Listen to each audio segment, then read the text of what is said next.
Wait, that's not right.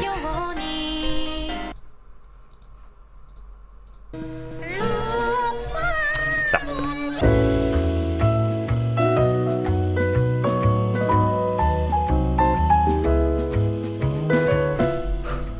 Okay, where do I begin? Just kidding, this is all scripted. 我叫小文，呢個係 Capstone project. My goal for this project was 學講廣東話，唔使學字，唔想要And did I succeed? Sure. Let's start off with why I wanted to learn or relearn Cantonese. Why not something I'm already more engaged in, like Japanese? Well, I could have, and it's not completely off the table, but I felt like my own language was a little more important to conquer first. Like every Chinese child, I attended a Chinese school where, you would learn Chinese. Unfortunately, to the dismay of my parents and to the dismay of everyone in my extended family, my dumb little kid mind had no care to learn Cantonese. And it's probably like, why do I gotta go to school on a Saturday? It's not entirely unreasonable now that I think about it. Eventually, I was withdrawn from Chinese school and went on with my normal school life for another couple of years. Since then, I've grown up and have reevaluated some of the past decisions I've made regarding my Chinese education. And in the past few years of my life, I've sort of had this regret not actually learning much Cantonese as a child, since I've missed out on so much of my culture because of just not knowing the language. My dad telling me that my grandparents have only so much more time to talk with me, combined with the opportunity of the Capstone project, I felt that now's the time to give it a go. Okay, now that's out of the way, how did I start learning to begin with? I had a few choices. I could go back to an actual institution to learn in a more streamlined way. Or I could avoid spending that money and try to learn by myself. Luckily, my fluent Kamo was happy to help me as much as she could have, and I don't think this would have been possible without the help of her. Books. So I bought a couple of books and set off on my journey to learn Cantonese. If only it were so easy.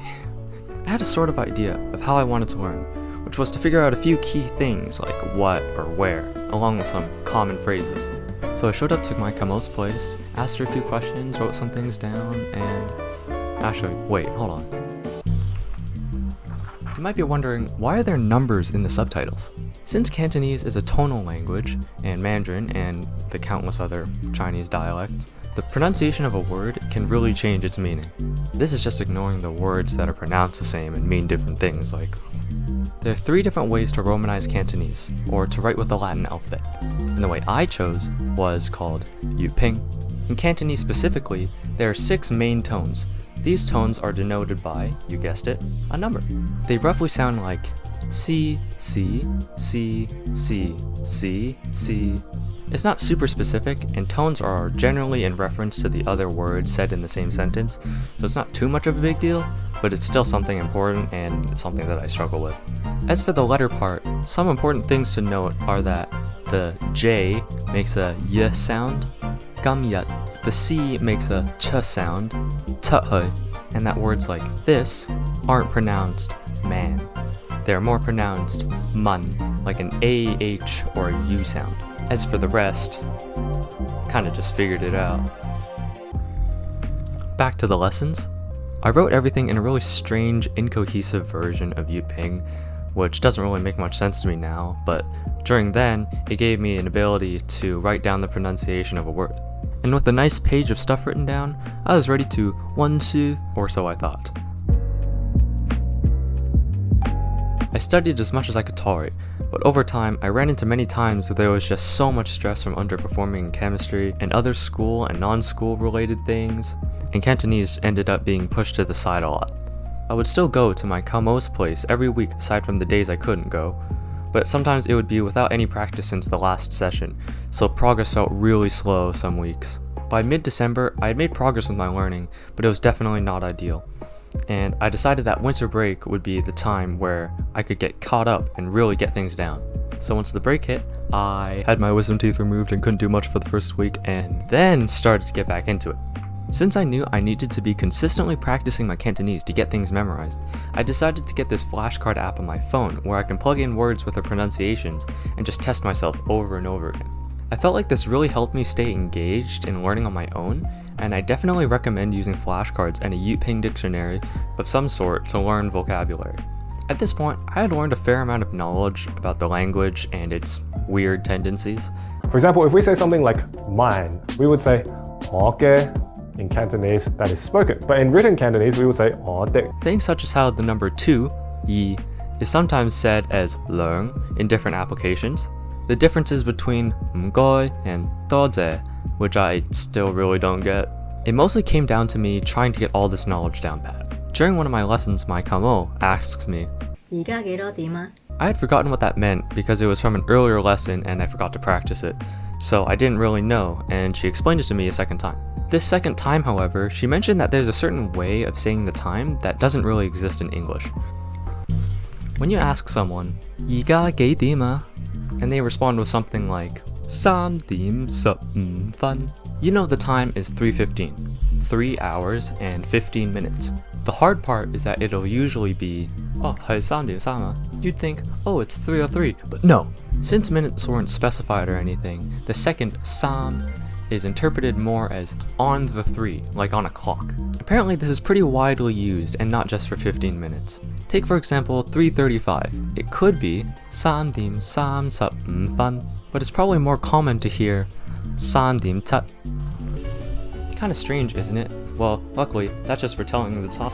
This system doesn't just apply to time, it applies to money as well, sorta. It makes a little more sense with money, since something like 230 is just 兩個三. You just say the number of the tens place digit. Bun is used for half a dollar instead of half an hour, and is also used for cents. 七個四毫半. Alright then, back on track. I memorized the words and phrases from my notes, and about half the vocabulary in my book.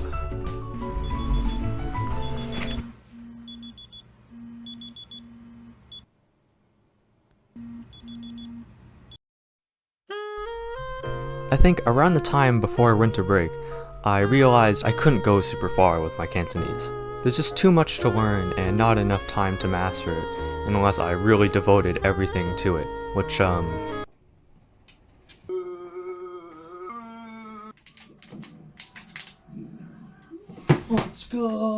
let's just say that wasn't very probable. However, I don't think I didn't achieve anything with the time that I was given. I learned a good amount of groundwork that I could build off of through developing my vocabulary.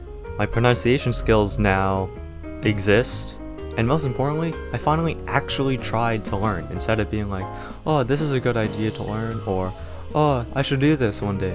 Getting the motivation to start is one of the hardest parts about trying anything you're nervous about.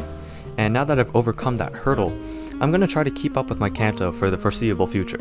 Hopefully, there'll be a point where I'm confident enough to do things like order my own food.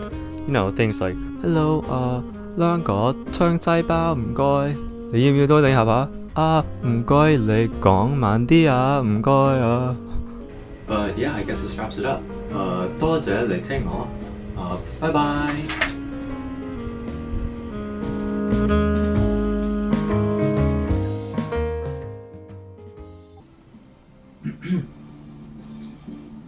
Me